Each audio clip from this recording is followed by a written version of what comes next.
Oh, look at this. Did they train him? The Khan maker demanded a tithe of the essence, and driven by her desire, the priests submitted themselves to her will. The order of the Deeg took counsel with the king, speaking only of the spoiled land sure to be found through the cleft in creation, and the opportunity to purge. Oh, did we miss part 5? Hold on. It's down here. We're going to reread that in a second. I think that's it right there. Do this right. There we go. Oh my god. Oh, it's the Leonardo thing. Oh, that's wild. Unlike enemies of the past, we could not contain the demons emergent from the dark realm. Their weaponry was not conjured from machine steel, but from the essence of their very being, a dark magic not known to us in our many conquests.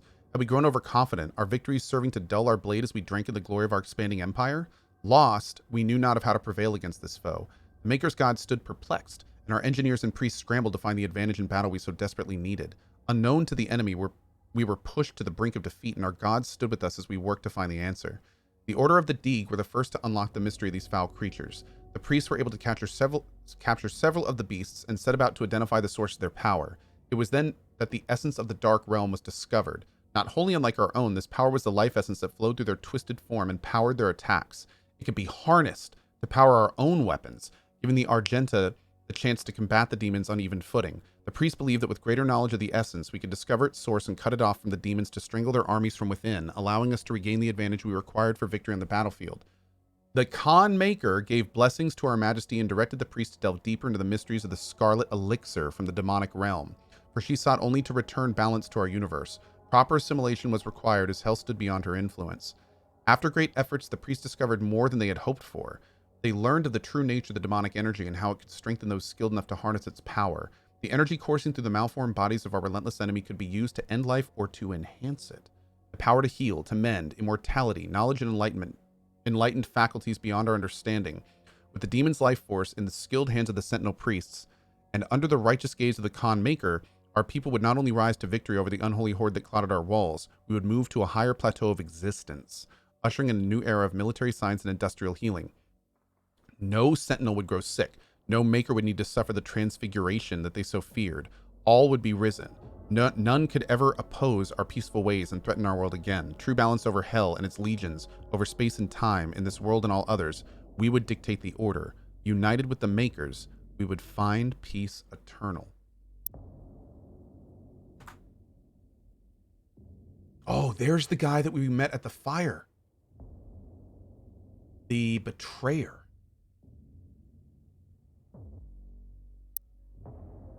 The Khan Maker demanded a tithe of the essence, and driven by her desire, the priests submitted themselves to her will.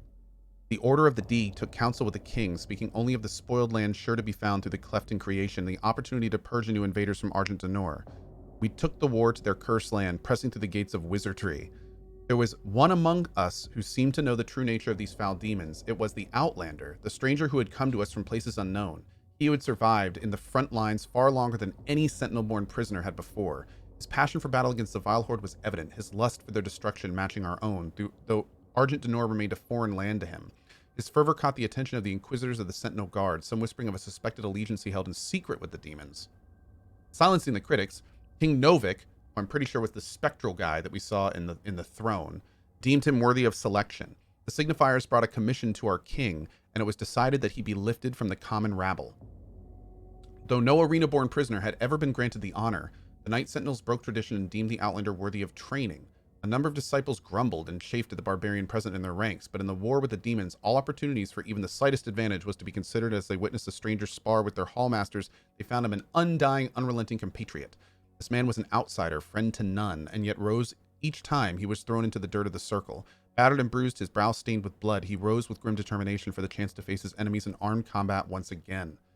Time passed as the stranger was instructed in the codified matrices of their order, the ancient lessons of battle and brotherhood taught to all sentinels. He could sense the opportunity before him. Soon, all of hell would feel his wrath once again. Satisfied that he would not be a detriment to their prowess, the Knight Sentinels granted him his wish as they ventured through the hell gates with the stranger in tow. They knew no rest, fighting in the unnatural elements and training under the blood moon of night. The stranger suffered exhaustion, wounds, and sickness, but asked for no aid and was offered none. 3 times the Knight Sentinels ventured into the gate and back, and upon every return the stranger strode more capable than before, his gait locked in step with the march of the Sentinels. a disciplined and now controlled lust for demon blood ever present. The passing of years and in numerous battles with the devils indentured the stranger to Argenta's mightiest warriors, and no longer did they condescend to him as a new-blooded conscript, for to them he had become a brother in arms forged in war, an ally, and a weapon.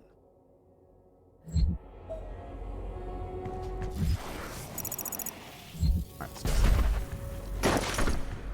Ooh. He can also swing on bars like a gymnast. Really cool. Okay, this way.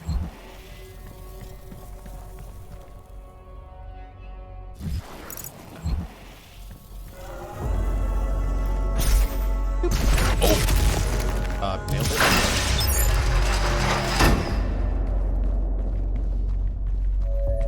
I pity the humans. I do. Theirs is a hard role to play. But I too have a world to save. Without their souls, there can be no hell energy, and the argent will cease to flow. I cannot allow this to happen. You will not stand in the way of Erdag's progress. This is how it has always been done. It is not for you to deny us our chance at prosperity. Oh, dude, they're farming the humans for energy. And that's why the Doomslayer is so pissed.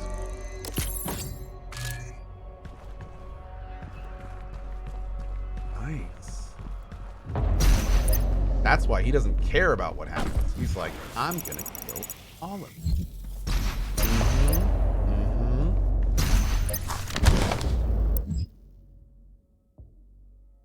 There's the Maker. There's them fighting the demons.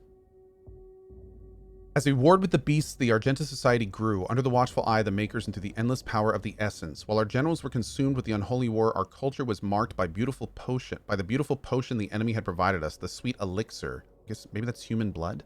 It brought us immeasurable capacity and empowered us to reach farther into dimensions once thought to be beyond our grasp. Under the direction of our Maker gods and the engineering of our high priests, our weapons blazed and our war machines stormed. The throngs of the populace drank deeply from the well of energy unveiled by the priest, but we of the Night Sentinels took no part in their abundance. Some among us whispered accusations and warnings against this manner of progress, but they were quelled, as it was not our role to dictate the future of our people, only to defend it.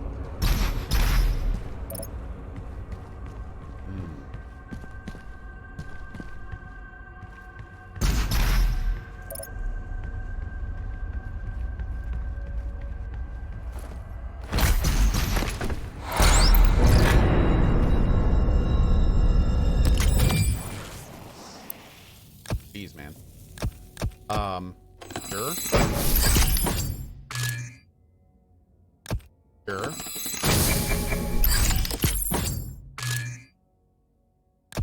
Sure. Good talk. Yeah.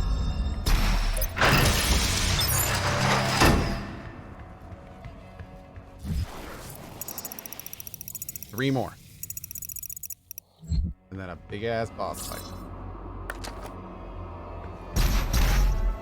I'm so gonna get my ass. They're giving us 3 lives. I'm gonna get my ass handed to me. Oh my god. Oh, is that our? No, this is not us. This is somebody else, I think. Because do we have that thing on our chest? Maybe. Let's see.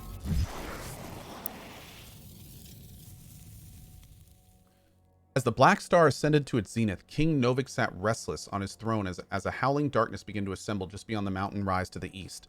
The blight came upon us in droves, flooding forth from the Hellgate with merciless fury. They brought with them a monstrous titan, the Dreadnought, a beast to rival the stature and menace of even the mightiest ancestral. The grotesque giant laid waste to all before him, crushing all in his path. This was a total demonic assault, striking at the heart of Argent as never before. How was it that the behemoth could pass through the demonic gate without warning? We would never know that the Night Sentinels believed treason was at play. Maybe that's what the betrayer did. Caught off guard, the Sentinels scrambled late and man. Okay, I got my throat. This is a lot of reading. But I'm gonna do it. We're doing it, chat. Caught off guard, the Sentinels scrambled late in defiance to the Titan and his horde, as with the holy city of Taras Nabad prepared for judgment. With the onslaught of the demon's masked and the sprawling shadow of the abhorrent fiend, the city shook to its foundation. None were spared, save those that fled north. The vile swarm ransacked our temples and palaces, burning our towers and feasting on the souls of our clergy. Yet the Night Sentinels rallied and held fast against the demon, though they were pushed back and corralled at the blood arena, Cohh read. As the dark of night descended, their sword remained potent and shred the enemy multitude with abandon. Amidst the unyielding ranks of the Sentinels, when all other apprentices had fallen in battle, stood the Outlander. Rip and tear, he roared, ferocious in battle. The remaining conscripts of the arena stood in awe as they witnessed the beast who had once raged within their very cells, now armored alongside the shoulders of his Sentinel brethren. He had risen where none other had before, a true-born Sentinel fighter, the very best among them. But the swarm fell before their assault. The Titan remained invincible, for none could tame the behemoth alone. In the hours before dawn, as the Night Sentinels weathered the relentless assault, the Outlander held his ground at the foot of the great wall in the northern bend of the castle. Seeing his unending vigor, Samur, Chancellor to the Mother God, hurried the Outlander away under veil of secrecy and for reasons unknown submitted him to a rite untold. This was heresy, for Samur received no consent from the Khanmaker, nor did he receive her counsel. In the Chapel of Purity, the Outlander submitted himself to the divinity machine.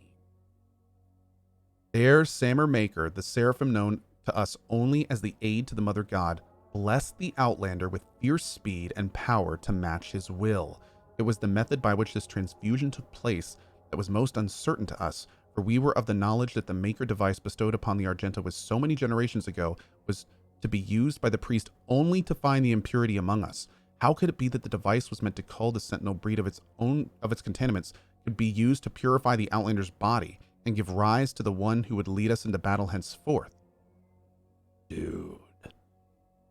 What rose from the holy coffin on that faithful day was not the impure abomination the Covenant warned of us. The hero within would come to be known only as the Great Slayer, the Time Walker, the warrior Khan whose fire sword would blaze forth a path for the just and cut through the demonic horde with a vengeance that only a god king could summon.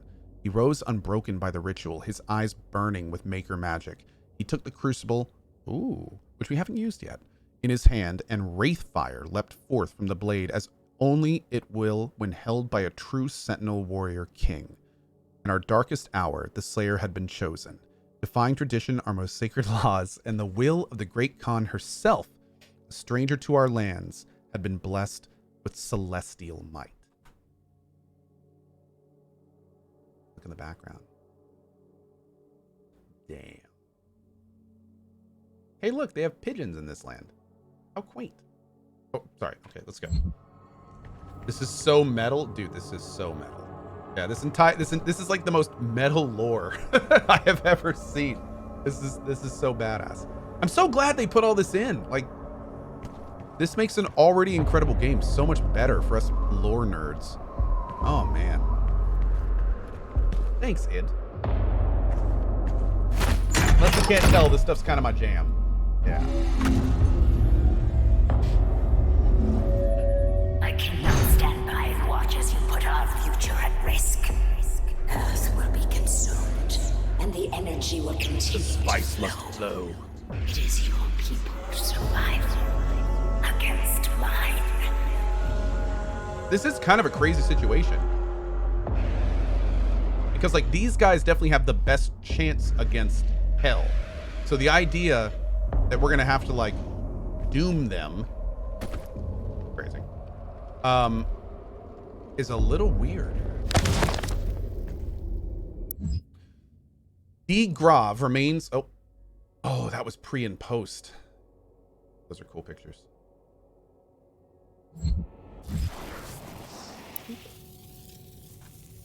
D. Grav remains the most powerful of the Hell Priests amongst the people of Argenta, frequently visiting his ancient homeworld to lord over the populace. Arrogant and pompous, Grav calls for blood sport in the arena to entertain the fallen citizens of Sentinel Prime.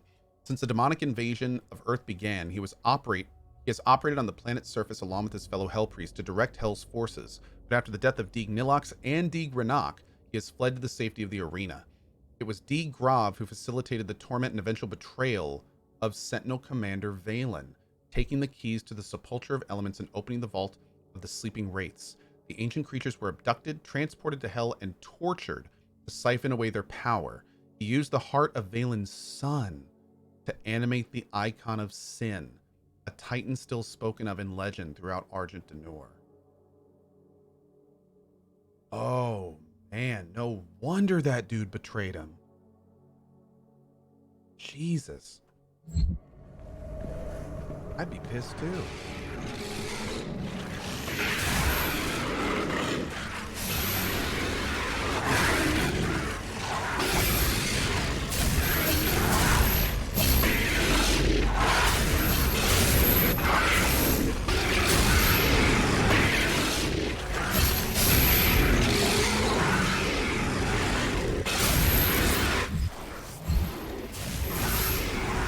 Giving us so much armor through here? I feel like I'm supposed to have more armor or something. All right, last one, boys. Strap in.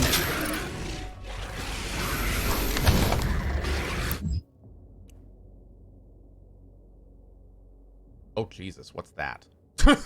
Oh, God. That's a big shield you got there, buddy. Thankfully, he's only got one eye, though. Approach him from the right. That's the secret. In the years following the end of the Golden Age, competing factions of Argenta turned against one another. An insidious influence had beset itself upon the Sentinel people, corrupting its once-held sacred traditions. The Coliseum, once a place of honorable combat where prisoners of the Argenta were tested for the right to fight in the front lines of their army, had since become a place of blood sport. In violation of Sentinel law, the priest had encaged a demon there, a merciless executioner used to enact judgment of their own decree, the gladiator, wielding an accursed shield which entombs the tormented soul of his undying master, remains undefeated in battle, infamous for the many lives it has claimed.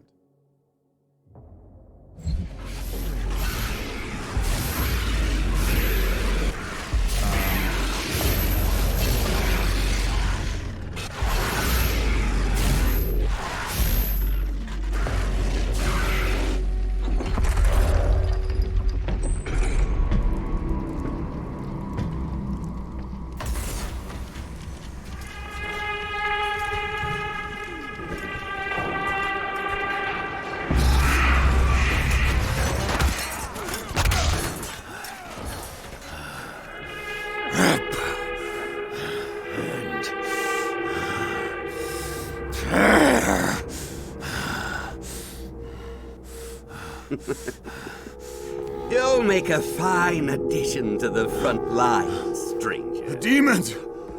They are everywhere. Must kill them all! Dress his wounds and bring him to us. I want to know more about the others he speaks of. Yes, Your Grace. If Sentinel holy blood is spilled on these grounds, you will lose all sovereignty here.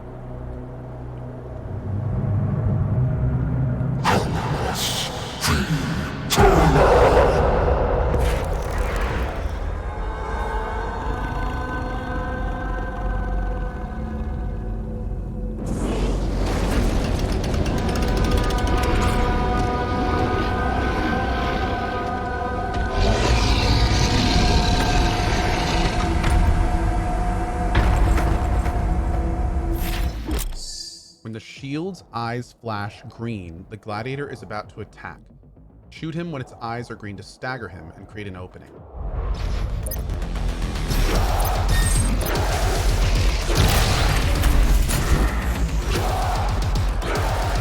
Listen to the music!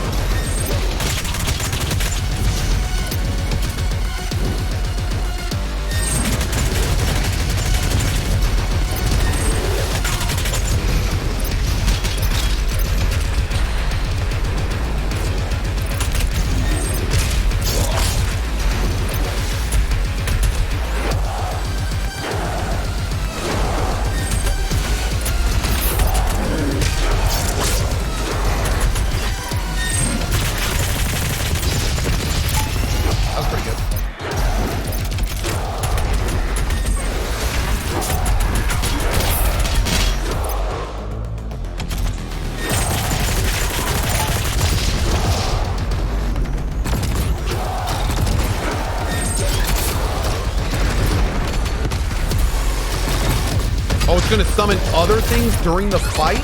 Oh, God.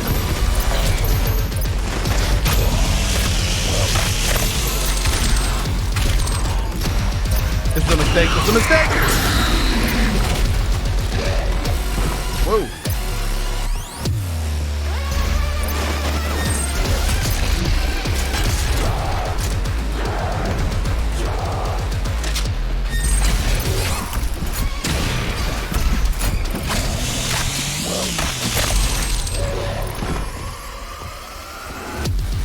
pillow help. Oh my god.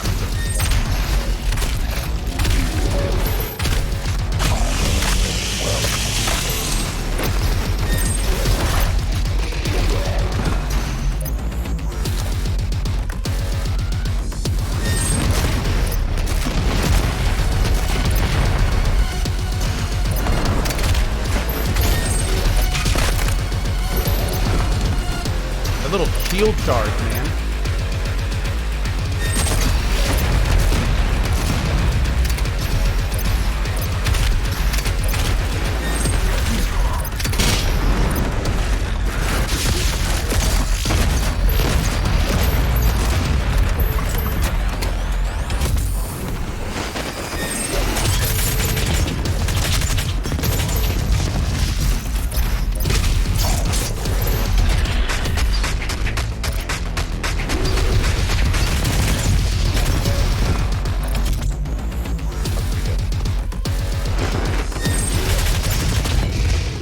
I need to stagger him with one thing and then switch.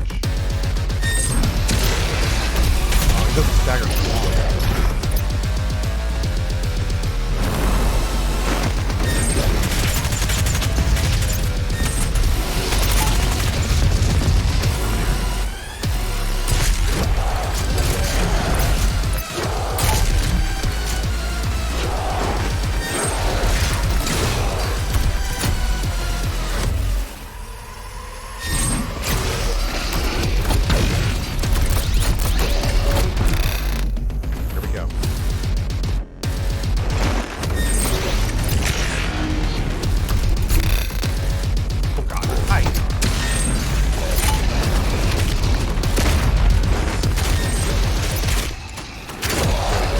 Oh god, bad news, bad news.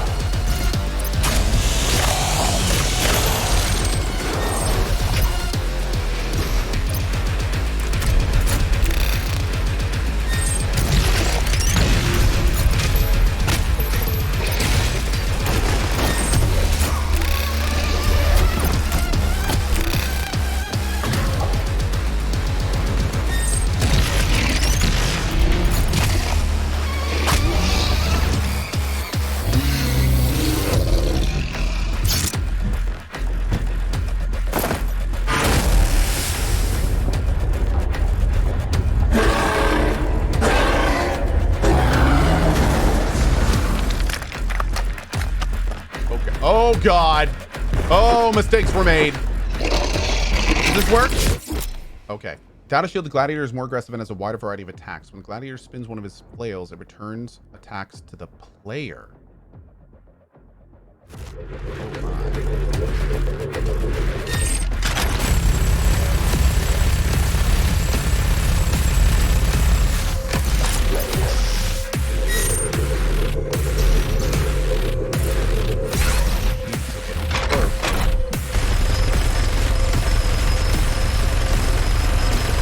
Oh Whoa, it still hit me.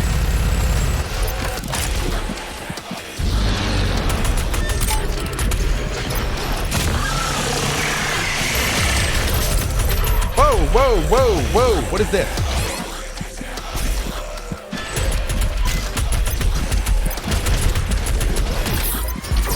Okay. This is a mess, dude.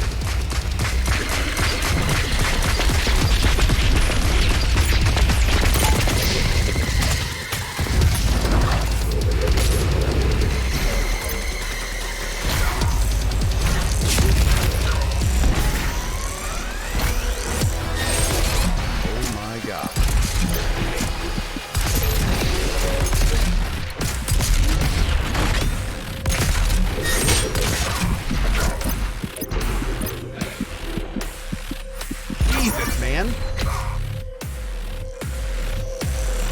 Okay, so we gotta go under it.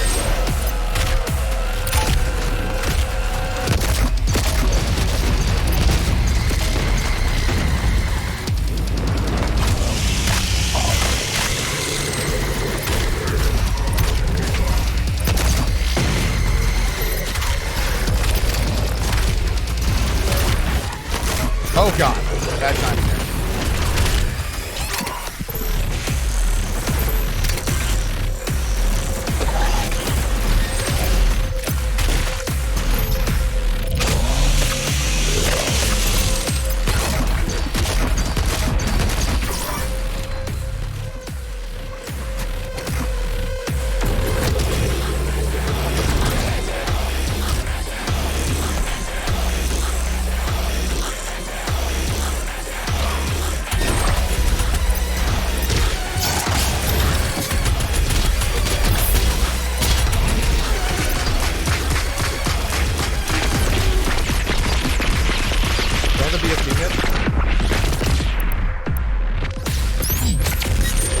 Oh, the timing.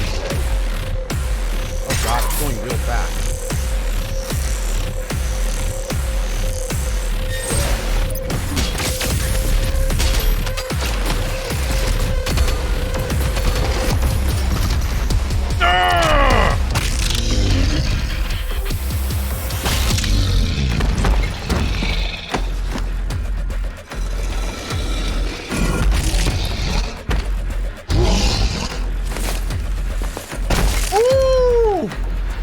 Yes! Thanks, Geralt. You're in spirit, big guy. Awesome. Oh my god. This stops nothing. Now we're Pichetto. Earth will be consumed, regardless of what. Ha!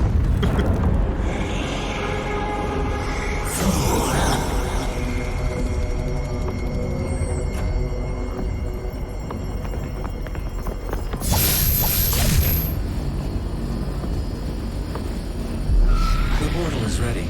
We should leave immediately. Oh my god, that is so badass. Woo! Okay. Damn. Glory kills on heavy demons when I'll instantly recharge a blood punch. Okay.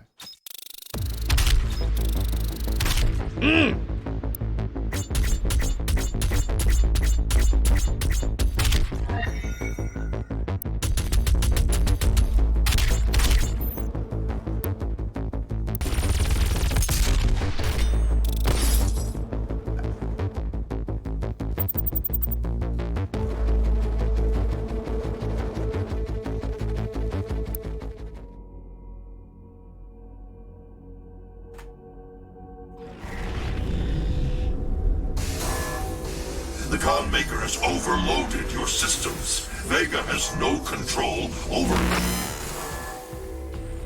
If you had let the culling continue, the human race you fight to protect would have survived.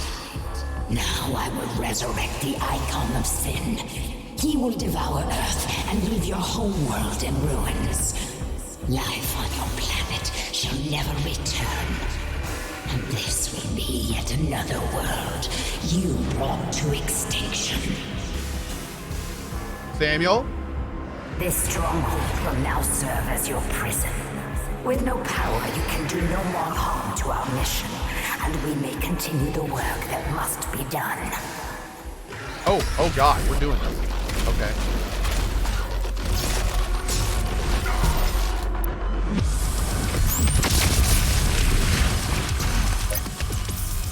Oh. Whoops. I think I was supposed to wait a little longer.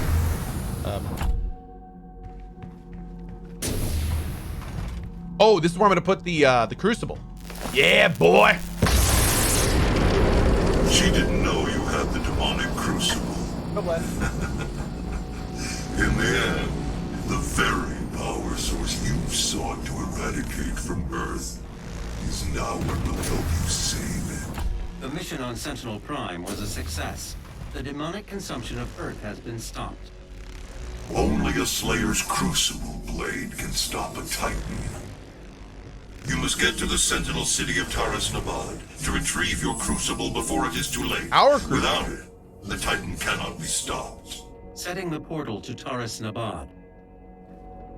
And apparently now we're using hell energy. But to be fair, I mean, the entire human race was using hell energy with the Argent energy from Doom 2016. So we were already the baddies. Okay.